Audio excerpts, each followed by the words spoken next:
আসল ভিডিওটা আসল জোকটা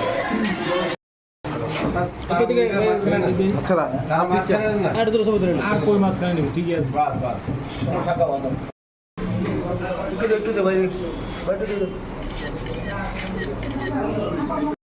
ধারাবাহিকভাবে যেটা নেশাবিরোধী অভিযান চলছে শহরে, তার মধ্যে গত কিছুদিন ধরে খবর আসছিল যে আড়ালিয়া শালবাগান এলাকাতে সুমন দাস নামে একজন ব্যক্তি, সে ড্রাগস বিক্রি করে, ড্রাগস স্টোর করে এবং তার ঠিকানা বার করতে গিয়ে পশ্চিম থানার ওসি এবং অন্যান্য অফিসারদের নিয়ে একটা টিম তৈরি করা হয়।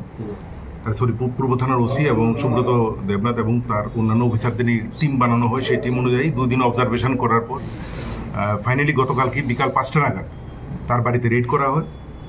সেই রেডে নেতৃত্ব দেয় থানার ওসি সুব্রত দেবনাথ এবং চাকমা এবং অন্যান্য অফিসাররা।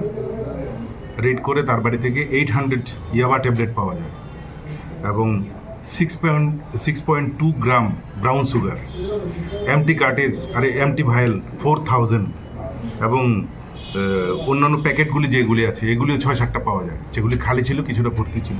তো সব কিছু মিলিয়ে 6.2 গ্রাম ব্রাউন সুগার এবং 800 ইয়াবা ট্যাবলেট এগুলি উদ্ধার হয়। তাকে স্পটে কিছু জিজ্ঞাসাবাদ করার পর আরও একটি নাম পাওয়া গেছে, তো ওকে আমরা পরবর্তী সময়ে অ্যারেস্ট করা হবে।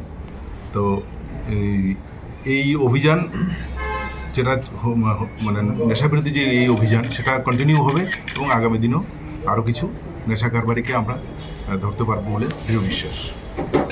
বাড়ি কোথায়? আড়ালিয়া শালবাগান।